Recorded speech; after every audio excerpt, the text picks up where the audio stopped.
Hey guys, it's Hannah from Guyana, and today we are going to be making some pumpkin and roti to satisfy our Guyanese taste buds.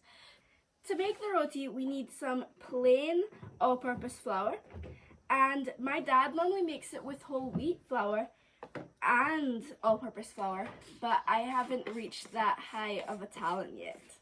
I have to practice with the all-purpose first, and then I can start mixing. And we're also going to need some baking powder. We're going to add a pinch of salt to our flour. We are going to start kneading now, which means let's mix together all of the dry ingredients first. Get it all mixed in there. And now we are going to start to add a tiny bit of water to create a dough type texture.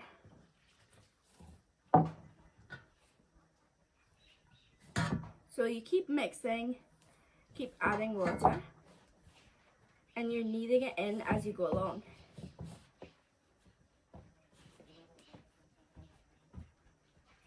Here you're starting to see the dough form, but I need more water. If you add too much water, you can just readjust it by adding more flour, and then continue to knead that in. As you can see, it's becoming more of a dough texture because I can pick it up now. And I'm just going to continue to knead this so that we can produce nice, soft, fluffy roti. I have been kneading for a while now, and this is what my dough is looking like. It has a tiny bit of a sticky consistency and it's a bit soft, but this is a technique I've been trying to work on for years now, and I've still not got it perfect, but I'm trying. So with bake, you would just leave this aside and let it rise while you cook your stew. But with roti, you need to create the layers and then let it rest.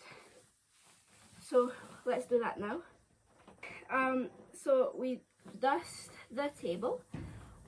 The table must be clean, of course, and you dust it with the flour. And in my village, a lot of people like to section off their dough into small little balls the size that they're going to make their roti, but and then roll it out and then layer them individually. But my dad rolls the entire dough out and creates the layers and then cuts it, which he finds more time efficient. So that's what we're going to be doing today. Here we're going to roll it with our rolling pin, but before we do, we're going to just dust the top of the dough with a little flour so that the rolling pin doesn't stick. Now we're going to roll this quite thinly so that we can create the nice fluffy layers that roti has.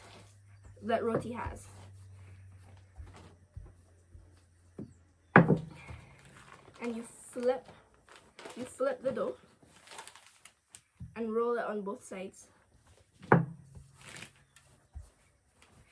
This circle doesn't have to be perfect, as it's just to create the layers and isn't being presented to anybody's plate.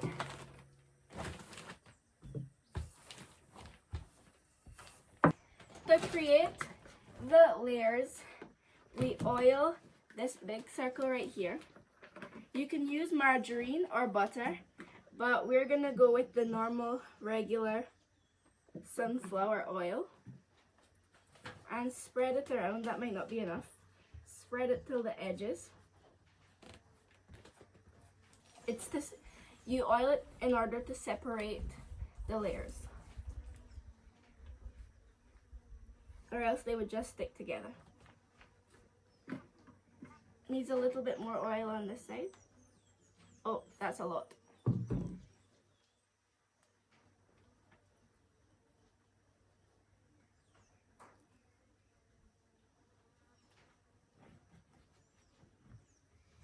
That's a bit too much oil, but we'll have to work with it.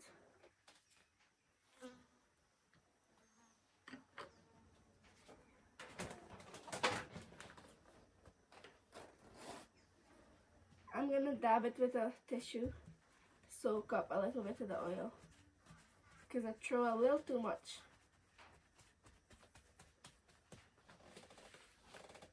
That's supposed to work.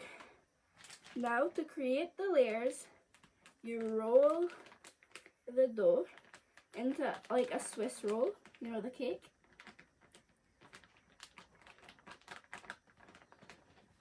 You roll it up.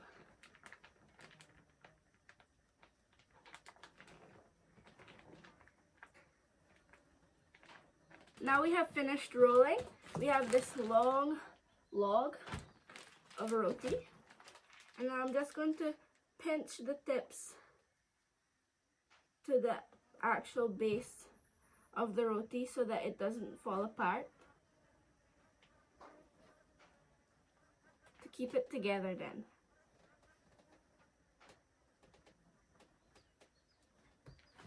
Now, to separate them into sections to the actual size of the roti we're going to make, we are going to cut the log into pieces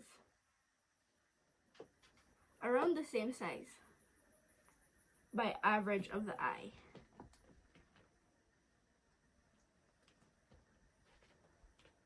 Compared to my dad, I make really small rotis because he makes really big rotis. We only have a small baking pan here, so we have to keep our roti small.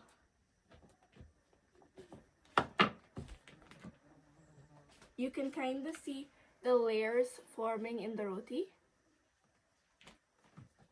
Now, with the small log that we have, you're going to push the sides of the main bit of the dough into the middle to create a little dumpling looking thing like this, and place it back in the basin.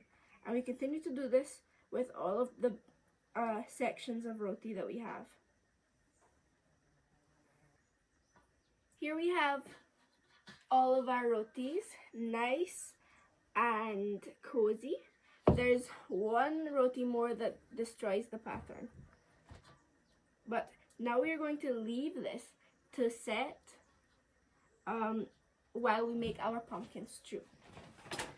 Let's get started on our pumpkin stew. First we need to dig out all of the guts from the pumpkin, like the seeds on the inside, which is pretty easy to do. I'm using just a spoon and I'm using it to scrape that all out. Like this. Now that we have gotten rid of the inside of the pumpkin, we can start chopping it up. So first need to cut it into smaller slices because this one is too big to peel.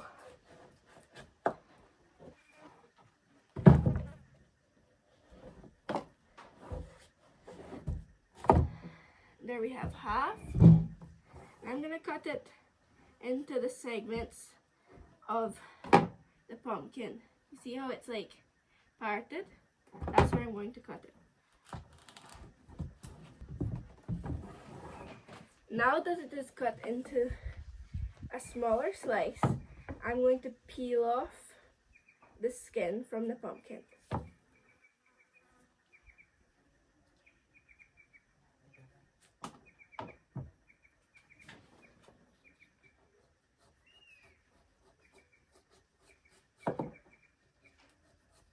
Now that the pumpkin is peeled, we will cut it up into small chunks in order for it to cook faster.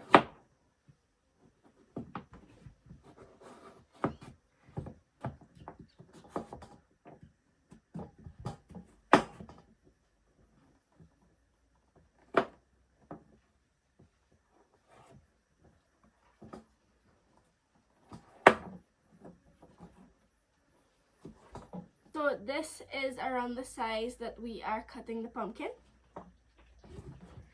And I will continue to do that to the entire rest of that half. Here we have all of the pumpkin nicely chopped up and ready to be put in the pot. Now let's go cut up some seasoning. Time for the seasoning. A little pun there. We're gonna put thyme in, but we don't need to like cut that up. Right now we're doing some garlic and an onion, which is essential for basically any Guyanese dish. You always have your onion and your garlic.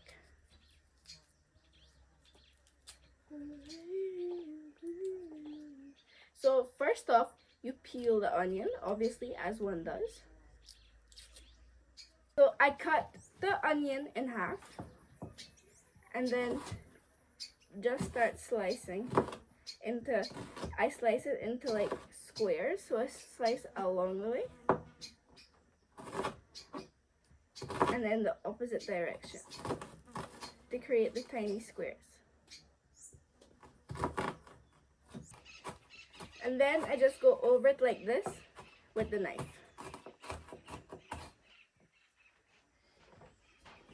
So now you put the onions to a side and get started on the garlic. My favorite. I love garlic. This is how my dad taught me to peel garlic. You put your palm down and crush it like this, and then the skin just peels off very easily because garlic is such a tricky thing to peel. Then you can just slice that tiny bit of head off and then continue with the rest of the cloves. Now that the garlic is all peeled, I'm going to chip it up small. So I go downwards the length, multiple times downwards the length of the garlic, and then in the opposite direction again, like the onion, and then across the way, down the height of the garlic. So you do the length, the width, and then slice it across the height. Chip it up nice and small. And then I go over it again, like I did with the onion. And then I'm going over the garlic just like I did with the onion to get even smaller chunks. And there we have it. Our seasoning is finished and chipped up. We have our onion and our garlic. Now we can throw everything in the pot. I have heated up the oil and added in the onion and garlic to fry up a little before I add in the pumpkin. And it smells so good. So I'm just going to be mixing that up in the karahi. I have added the pumpkin after the seasoning is fried and to mix it up. And we're going to let that simmer for a few minutes. While the pumpkin is cooking, we are going to be starting on the roti because it has been set aside for quite a while now. So we're going to dust the table with a little flour so it doesn't stick. And get the little roti dumpling that we have here and roll it out. Put a little bit of flour at the top of the roti so that the rolling pin doesn't stick.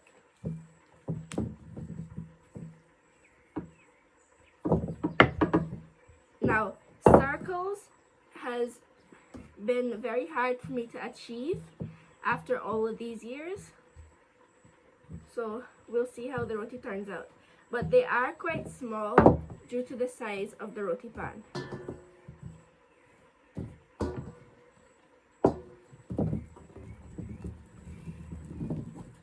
The rolling pin is rolling away. Alright, so you roll it nice and thin and then you put it on the baking pan.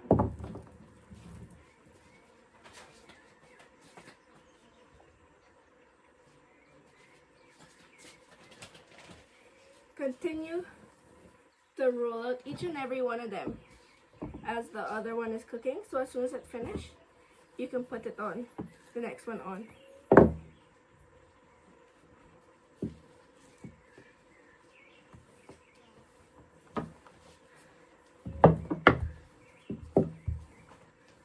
Now it's time you put the roti on the small roti pan that we got. Wait for it to heat up a bit. And while that's happening, we can mix the pumpkin. Getting soft now.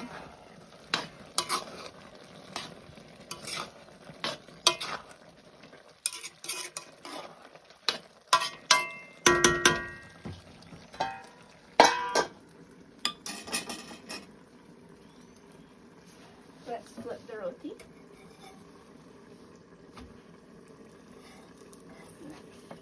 Now we have to oil it on both sides once it's been cooked a little bit.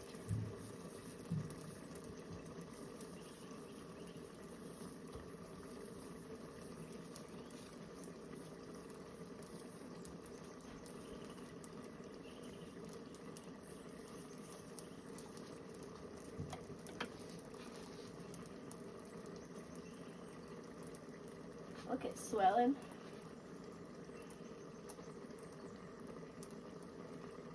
Alright, now I just flip it over and oil this side.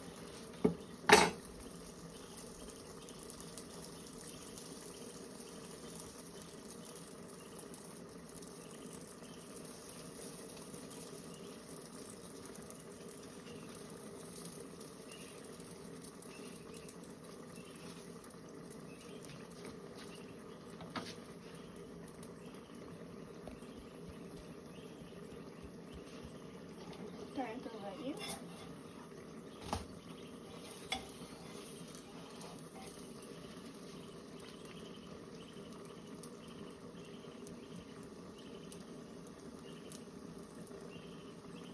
Alright.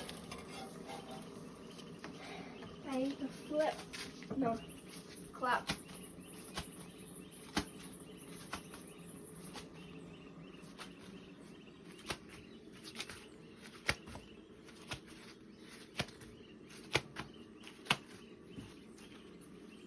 Alright. Let's season it, the pumpkin now. Here we have some fresh thyme straight from our farm, just from the thyme tree. We have some thyme, some cube, some chicken cube. Put that in. A little bit of black pepper. And a little bit of sugar. Bring out the sweetness in the pumpkin. Nice. Now you mix it together.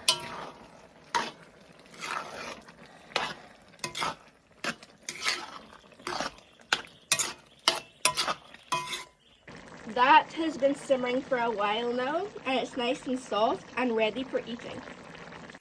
After all of that work, it's finally time to enjoy. Nice fluffy roti, some pumpkin.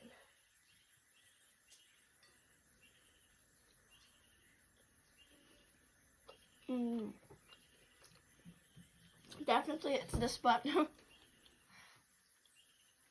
Don't forget to like and subscribe. Bye! Until the next time.